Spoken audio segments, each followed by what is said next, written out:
Hi hello नमस्कार. आज मी तुम्हाला चमचमीत अशी शेवभाजी कशी बनवायची अगदी कमी साहित्यात घरच्या घरी झटपट त्याची रेसिपी बनवून दाखवणार आहे. चला मग रेसिपीला सुरुवात करूया. तर त्यासाठी इथे मी गॅसवर एक कढई ठेवलेली आहे. गॅस चालू करून घेऊया आपण. गॅस चालू केलेला आहे. कढई गरम झालेली आहे. तर त्यामध्ये आता मी एक मोठा चमचा तेल घालून घेणार आहे. तेल थोडं जास्तच लागतं आपल्याला या भाजीसाठी, कारण आपल्याला चमचमीत झणझणीत अशी बनवायची आहे. त्यानंतर इथं तेल गरम झालेलं आहे. तर तेल गरम झाल्यानंतर यामध्ये मी सर्वात आधी मोहरी घालणार आहे. मोहरी 1 चमचा घातलेली आहे मी. त्यानंतर 1 चमचा जिरे. मोहरी चांगली तडतडली की मग जिरे घालायचे. जिरे चांगले फुललेले आहेत. तर इथे मी बारीक चिरलेले लसणाच्या पाकळ्या आहेत 5-6, त्या मी घालून घेणार आहे. त्यानंतर इथं मी आलेही बारीक चिरून घेतलेलं आहे, तेही घालणार आहे. आल्याचा आणि लसणाचा खूप छान सुगंध सुटलेला आहे. त्यानंतर इथे मी 2 मोठे कांदे बारीक चिरून घेतलेले आहेत, तर तेही घालणार आहे मी. तर कांदाही मी घालून घेतलेला आहे. तर कांदा आपल्याला सोनेरी कलर येईपर्यंत चांगला भाजून घ्यायचा आहे, मस्त असा. कांद्याला सोनेरी कलर येईपर्यंत आपण मस्त असा भाजून घेऊया. बघू शकता कांद्याला आता सोनेरी कलर आलेला आहे. तर यामध्ये मी आता बारीक चिरलेला एक टोमॅटो आहे मीडियम साईजचा, तो घालणार आहे. टोमॅटो चांगला आपल्याला नरम होईपर्यंत यामध्ये शिजवून घ्यायचा आहे.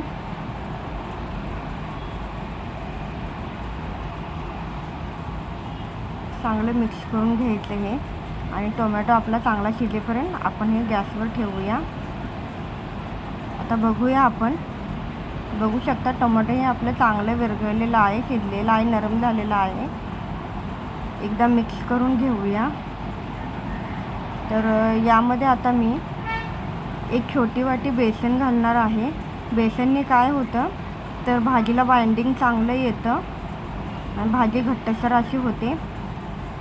कांदा टोमॅटो साईडला करून हे बेसन मी चांगलं तेलामध्ये भाजून घेणार आहे. बेसनाचा खूप छान वास सुटलेला आहे. मस्त बेसन भाजून घ्यायचं. नंतर हे सर्व मिक्स करून घेऊया.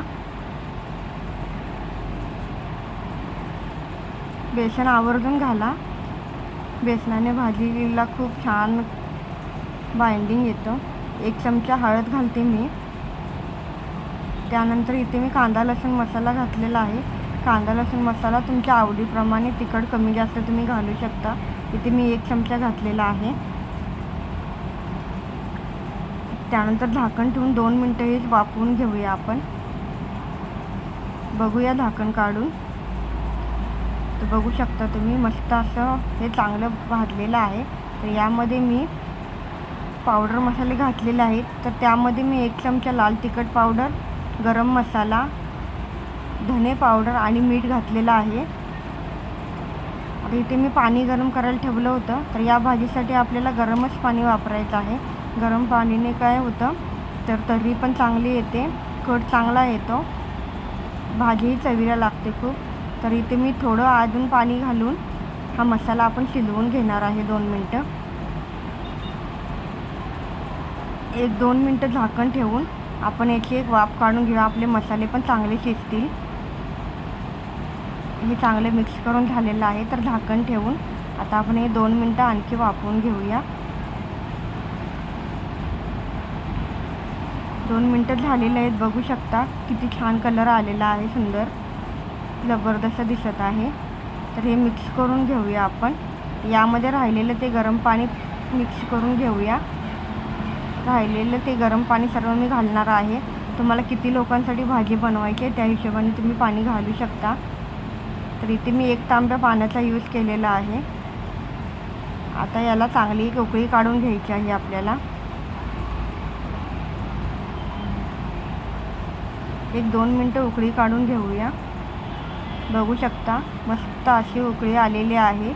कलरही किती सुंदर दिसत आहे. भाजीही दाटसर अशी झालेली आहे, जास्त पातळही नाही, घट्टही नाही, परफेक्ट अशी आज झालेली आहे. तर तर आता उकळी काढून घेतल्यानंतर थोडी बारीक चिरलेली कोथिंबीर यावर घालूया आपण.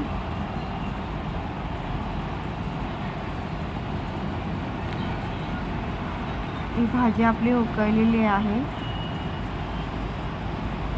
तर यामध्ये मी फरसाणा घेतलेला आहे. तुमच्या आवडीनुसार तुम्हाला पाहिजे ती शेव तुम्ही घेऊ शकता. आम्हाला फरसाणा आवडतो म्हणून मी फरसाणा घेतलेला आहे. तर यामध्ये मी 1 वाटी आहे, मोठी वाटी असा फरसाणा आहे. आपल्या आवडीप्रमाणे कमी जास्त घालू शकतो आपण. तर घालणार आहे. फरसाणा घातल्यानंतर शेव घातल्यानंतर आपल्याला हे जास्त वेळ शिजवायचं नाही आहे. फक्त एक सिंगल अशी वाफ काढून घेऊया आपण थोडा वेळ.